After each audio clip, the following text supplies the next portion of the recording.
Olá a todas e a todos, eu sou Júlia Moutinho de Fenthaler, aluna de graduação do curso de Letras, Língua Portuguesa, aqui na Universidade de Brasília. É um prazer enorme estar aqui com vocês hoje no Congresso de Iniciação Científica da UNB, momento em que colocarei a minha apresentação sobre a minha pesquisa, intitulada A Militarização das Escolas Públicas no Amazonas. Fui orientada pela professora doutora Daniele Chábregas, que é vinculada à Faculdade de Educação da UNB, e também fui agraciada com uma bolsa de iniciação científica pelo CNPq. Brevemente, quais serão os caminhos da minha apresentação?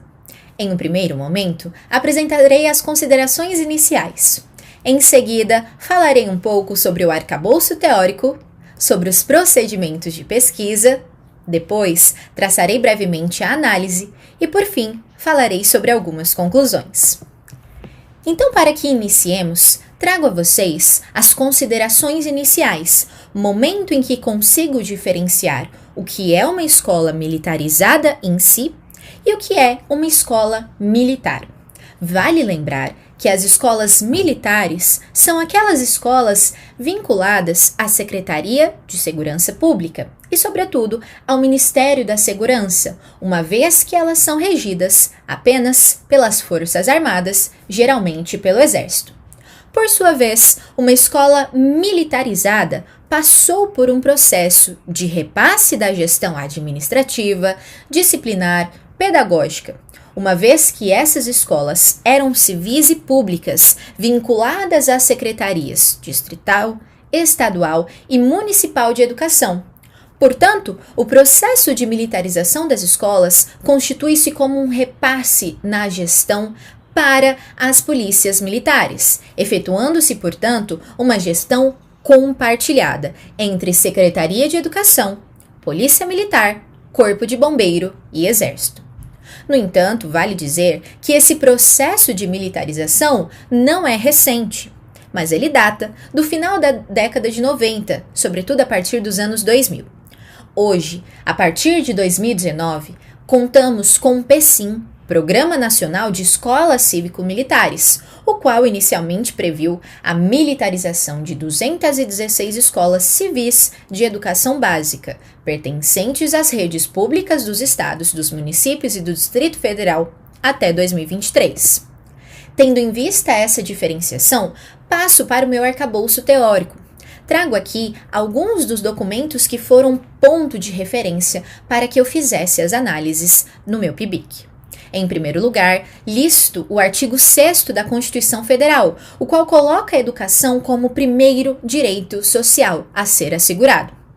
Por sua vez, o artigo 205, ainda da Constituição Federal, o qual traz para a gente os objetivos e os responsáveis pela educação, também demarcam sobre aspectos relevantes de como o processo de militarização deve acontecer. Por sua vez, o artigo 206, ainda da Constituição Federal, entre outros aspectos, traz a igualdade, a liberdade e, sobretudo, o pluralismo de ideias e de concepções pedagógicas, gratuidade de ensino público e a gestão democrática do ensino público. Nós iremos ver mais à frente que, sobretudo, a liberdade, a questão da gratuidade do ensino público e o processo de gestão democrática na militarização das escolas públicas no estado do Amazonas não foi atendida. Por fim, faço referência à LDB, a Lei de Diretrizes e Bases da Educação, e ao PECIM, Programa Nacional das Escolas Cívico-Militares.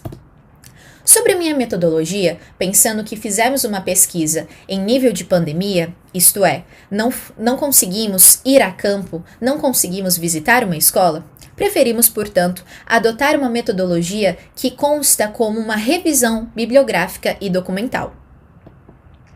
Alguns resultados e algumas conclusões, fazendo articulação com as análises, foram o de que, pelos documentos examinados, entendemos que a militarização das escolas públicas municipais e estaduais do Amazonas apresenta diversas arbitrariedades e lacunas, sobretudo no que tange à sua gestão, a qual deveria seguir o princípio da gestão democrática, e a seus princípios, os quais deveriam ser claros e estar de acordo com aqueles documentos oficiais, sobretudo com a LDB. Nós entendemos que Quando militarizamos uma escola pública, devemos ainda permanecer a garantia da liberdade como a questão a ser atendida. No entanto, a gente entende, por meio dos documentos examinados, que isso não aconteceu em sua totalidade. Esperamos, portanto, que esse trabalho contribua para o mapeamento desse processo de expansão da militarização das escolas públicas.